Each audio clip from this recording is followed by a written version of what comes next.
Assalamu alaikum friends, welcome to Everyday Tech। अज जी video में तव्हां ॾिसंदा त असां कीअं पंहिंजे कंप्यूटर ते या लैपटॉप ते सिंधी टाइप करे सघूं था। Microsoft Word, Excel, PowerPoint, Notepad, WordPad या ॿिए कंहिं सॉफ्टवेयर में असां सिंधी कीअं टाइप कयूं। इन जे लाइ तव्हांखे इंटरनेट जी कनेक्टिविटी रिक्वायर्ड हूंदी, उन तां असांखे टूल डाउनलोड करणो पवंदो।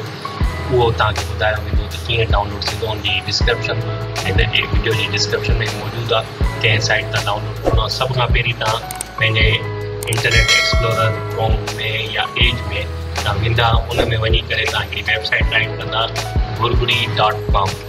या burgudi.com ते तव्हां वञी करे या अब्दुल माजिद बुरगड़ी साहब जे थोरनि सां जेको फाउंडर ऑफ सिंधी कंप्यूटिंग आहे, उनजी तरफ़ां इहो असांखे टूल प्रोवाइड थो कयो वञे। जॾहिं burgudi.com वेबसाइट खुली वेंदी, उन ते वञी करे असां हाणे वेबसाइट अची वई, उनजो इंटरफेस ई अची वियो। असां हिन में वेंदासीं सिंधी कंप्यूटिंग में ऐं सिंधी इंस्टॉलर में। उन खां पोइ MB सिंधी विंडोज़ लाइ असां हिन ते क्लिक कंदासीं। क्लिक करण खां पोइ वेबसाइट रेस्पॉन्ड कंदी, नयो इंटरफेस अची वियो। असां हिन ते MB सिंधी विंडोज़ 7, विंडोज़ 8 ऐं 10 लाइ या 11 लाइ हिन तां डाउनलोड कंदासीं। तव्हां अगरि 7 यूज़ था कयो त 7 जो इंस्टॉलर बि मौजूदु आहे। असां अगरि हिन वक़्तु 11 था यूज़ कयूं त असां विंडोज़ 10 ऐं 8 जी असां डाउनलोड कंदासीं। सपोज़ असां डाउनलोड करे ही असां सेव करे छॾियोसीं। डेस्कटॉप ते असांजे हिकिड़ी फाइल अची वई। हिन फाइल खे असां हिते ई एक्सट्रैक्ट कंदासीं। एक्सट्रैक्ट करण खां पोइ हिन जे अंदरि हिकिड़ो सेटअप जो फोल्डर हूंदो। असांजी प्रीवियस वीडियो में तव्हां ॾिठो हूंदो त असां उर्दू कीअं टाइप कयूं पंहिंजे कंप्यूटर ते, लैपटॉप ते। उहा ऑलरेडी हिन चैनल ते मौजूदु आहे। अगरि तव्हां उहा न ॾिठी हुजे त तव्हां काइंडली उहा बि ॾिसिजो। हुन में असां उर्दू इंस्टॉल करे चुकासीं, जंहिंजो असांजे हीअ उर्दू लैंग्वेज जो टॉगल पियो आहे। हाणे असां MB सिंधी डाउनलोड करे वरिती आहे। इन में डाउनलोड करण खां पोइ सभ खां पहिरीं असां हिन ते सेटअप एग्जीक्यूट कंदासीं। सेटअप एग्जीक्यूट करण खां चंद ई सेकेंड में असांजो सेटअप कंप्लीट थी वेंदो। सेटअप कंप्लीट थी करे हुनजो एंडिंग विंडो बि अची वेंदी, जंहिंमें पोइ असांखे शो कंदो त MB सिंधी प्रॉपर इंस्टॉल थी वियो आहे। इन ई जे अंदरि ही एंडिंग विंडो अची वई। MB Sindhi SK 2.0 has been successfully install. इन ई जे अंदरि तव्हां इन जी रीडमी बि पढ़ी सघो था ऐं तव्हां इन जी कीबोर्ड लेआउट खे बि ॾिसी सघो था।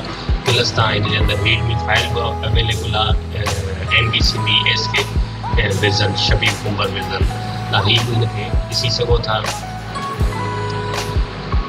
इन खां पोइ इन ई वेबसाइट ते तव्हांखे अगरि फाउंड्स रिक्वायर्ड हुजनि त इन ई जे हेठां असां सिंधी फाउंड्स में वेंदासीं, जेके तव्हांखे सुठा लॻनि उहे डाउनलोड करे सघो था, जेके तव्हां इंस्टॉल करणु चाहियो।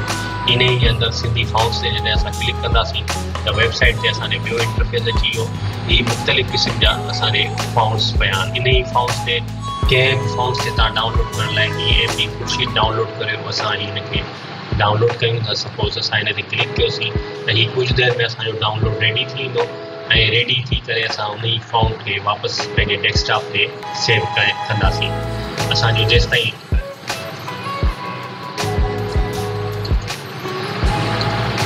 जेसिताईं फाउंड्स जो डाउनलोड रेडी थिए, असां हिते चेक कंदासीं त हिते असांजी MB सिंधी जेकी आहे उहा इंस्टॉल थी चुकी आहे। MB सिंधी खे इंस्टॉल करण लाइ असांजो तरीक़ो इहो ई आहे। असां माइक्रोसॉफ्ट वर्ड्स खे एग्जीक्यूट कंदासीं। वर्ड खे असां हलाइण खां पोइ असां जेको आहे इन ई ते न्यू डॉक्यूमेंट कयोसीं। न्यू डॉक्यूमेंट करण खां पहिरीं असां हिन जी पैराग्राफ फॉर्मेट जेको आहे उहा सिंधी स्टाइल में, मतिलबु राइट टू लेफ्ट कंदासीं। असां राइट टू लेफ्ट उनखे करे छॾियोसीं। उन खां पोइ असां हिन टॉगल खे हेठां सिंधी में कन्वर्ट कंदासीं। असांजी हीअ सिंधी में कन्वर्ट थी वई। सिंधी में कन्वर्ट थी वञण खां पोइ त असां जेको बि हिते टाइप कंदासीं उहो सिंधी में टाइप थी वेंदो। जीअं असां सिंधी लिखण था चाहियूं त हुन में शुरू में तव्हांखे प्रैक्टिस रिक्वायर्ड हूंदी। अगरि तव्हांजी थियल आहे में तव्हां हुन ते करे सघो था। सिंधी असां लिखी चुका आहियूं।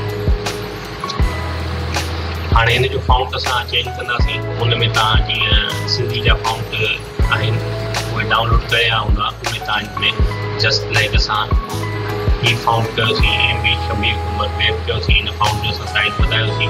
हिन ते कंप्लीट सिंधी जीअं उहे ई तव्हां यूज़ करे सघो था। जीअं तव्हां इंग्लिश में वर्ड, एक्सेल, पावर पॉइंट या ॿिए कंहिं सॉफ्टवेयर जा फीचर्स यूज़ कंदा आहियो, उन ई स्टाइल सां तव्हां हिन में सभु शइ करे सघो था। इन सां गॾोगॾु तव्हांखे रिक्वेस्ट आहे, अगरि वीडियो पसंदि आई हुजे त हिनखे लाइक कंदा हलिजो, वरी चैनल खे बि सब्सक्राइब कयो। तव्हांखे काफ़ी सुठी इन चैनल्स ते वीडियोज़ मिलंदी रहंदियूं। असांजो हीउ थी वियो, उते ई तव्हां फाउंड्स में बि ॾिसंदा त फाउंड्स बि असांजा हिन में पिया आहिनि। उन ते कंहिं ते बि तव्हां क्लिक करे उन फाउंड्स खे डाउनलोड करे सघो था। उन डाउनलोड करे उनखे डबल क्लिक कंदव, हीअ असांजो हीअं डेस्कटॉप ते अची वियो। सिंपल असां हिनखे सेव कयोसीं, डेस्कटॉप ते डाउनलोड मुकमल थी वियो। हिनखे असां हिते ई डबल क्लिक करे एक्सटेंड करे या उनखे हिते इंस्टॉल फाउंड्स कंदासीं त हीअ असांजो फाउंड इंस्टॉल थी वेंदो, ओके थी वियो। शुक्रिया। वीडियोज़ खे लाइक कजो, कमेंट कजो ऐं शेयर कजो। चैनल खे बि सब्सक्राइब कजो। तव्हांखे यूज़फुल वीडियोज़ हिन चैनल